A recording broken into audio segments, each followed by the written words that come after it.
नमस्कार, स्वागत है आपका आदिशक्ति पीताम्बरा परिवार में।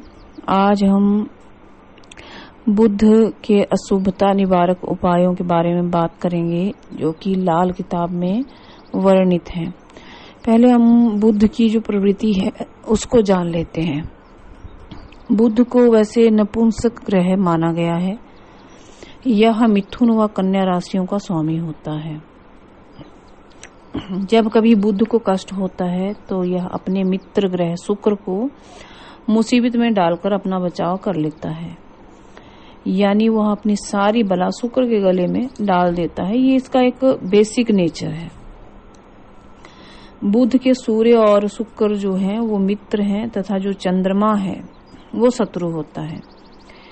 बृहस्पति का रंग पीला और राहु का जो रंग है वो नीला होता है। इन दोनों को मिलाने पर रंग हरा हो जाता है। अतः बृहस्पति और राहु के मिलने पर बुध हरा बन जाएगा। इसका अर्थ है कि बृहस्पति और राहु के इकट्ठा होने पर बुध का असर होगा।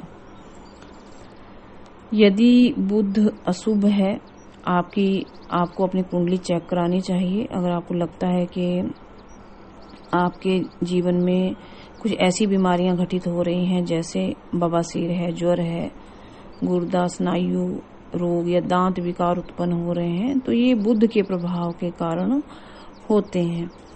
जो बुध है कई प्रकार से धीरे धीरे लोगों को कष्ट देता है। तो इसके जो उपाय हैं बेसिक से, वो मैं आपको पहले बताती हूँ। पहला तो ये है कि आपको बुध के जो रत्न है पन्ना, वो आपको धारण करना चाहिए। बुध के मंत्रों का जप करना चाहिए, जैसे ओम बूम बुधाय नमः। बुध के कुछ तांत्रिक मंत्र हैं, उनका भी आप जप कर सकते हैं। और अन्य जो उपाय हैं वो हैं, जैसे दुर्गा सप्तशती के कवच, कीलक या अर्गला स्तोत्र का आपको पाठ करना चाहिए। जैसे फोका कद्दू हो, बकरी हो या कोई बकरा हो, वो आप धर्म स्थान पे जो है वो दान कर सकते हैं। आप जो आपके दांत हैं, अगर उनसे संबंधित कोई रोग लग गया है तो आपको नियमित रूप से वो फिटकरी से साफ करने चाहिए। और अगर बुध की दिक्कत ज्यादा है तो आपको अपना नाक जो है वो छिदवाना चाहिए। जो आपकी कनिष्ठिका उंगली है उसमें आपको पन्ना जो है वो धारण करना चाहिए।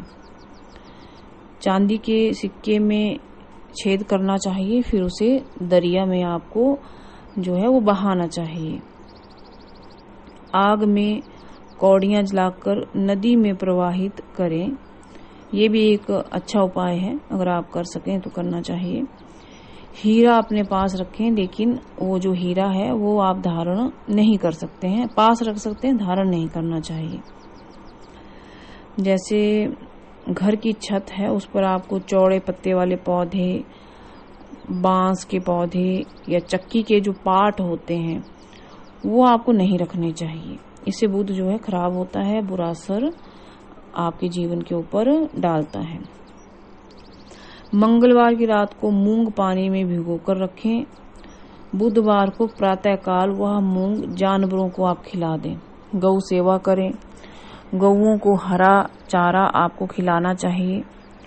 देखिए, अगर आप बुध के मंत्रों का जाप करेंगे तो आपके जीवन में सकारात्मक प्रभाव सबसे ज्यादा इनका आता है। आप चाहें तो आप बुध के मंत्रों की दीक्षा लेकर के और इनका जो है साधना कर सकते हैं, और इनको जो है आप मना सकते हैं, इनकी कृपा भी प्राप्त कर सकते हैं। बुध का जो गायत्री मंत्र है वो बड़ा ही पावरफुल होता है, आप ये भी कर सकते हैं। आप चाहो तो बुधवार का जो है उपवास रख सकते हैं। वैसे विष्णु जी की पूजा भी इसमें की जा सकती है, और आपको जो जरूरतमंद लोग होते हैं आपको उनको जरूर दान करना चाहिए। जो बुध है वो समाज में जो आपका मान सम्मान है उसको बढ़ा भी सकता है और गिरा भी सकता है। ये आपने विशेष ध्यान रखना चाहिए। गणेश जी के जो मंत्र हैं आप उनका जाप कर सकते हो। गणेश जी की जो साधना है वो आप कर सकते हो। गणेश जी के उपाय कर सकते हो, गणेश जी को प्रसन्न कर सकते हो। वैसे जो सबसे ज्यादा फलदायी रहता है वो साधना रहती है, क्योंकि उसमें आपके एफर्ट्स लगते हैं, आपकी मेहनत लगती है, क्योंकि मेहनत का फल हमेशा ही मीठा होता है, आप जानते हैं। वैसे तो एक इनका तंत्रोक्त मंत्र है, यह बीज मंत्र भी इसे कह सकते हैं, जैसे ओम ब्राम ब्रीम ब्रोम सह बुधाय नमः। इसका जप भी आपको करना चाहिए, लेकिन दीक्षा लेकर ही करना चाहिए। आपको इन मंत्रों के बड़े अच्छे प्रभाव देखने को मिल जाते हैं, जैसे आपकी बुद्धि तीव्र बन जाती है, वाक शक्ति मजबूत हो जाती है, आप हाजिर जवाब हो जाते हो, जो आपकी जो तर्क शक्ति है वो बढ़ जाती है। अगर आप बुद्ध के मंत्रों का नियमित जाप करते हैं तो माँ सरस्वती आपके घर में वास करने लगती है। वैसे विद्यार्थियों के लिए बुद्ध मंत्रों का जप करना भी अच्छा माना गया है, ये करना ही वैसे चाहिए। वैसे ये देखा जाए कि जो बुद्ध देवता हैं उनका अगर आप जप करते हैं तो ये जल्दी प्रसन्न हो जाते हैं, अन्य ग्रहों के अलावा जल्दी प्रसन्न हो जाते हैं। अगर बुद्ध के मंत्रों को अगर आप जानना चाहते हैं तो पहले इन मंत्रों का व्यवहारिक ज्ञान आपको ले लेना चाहिए।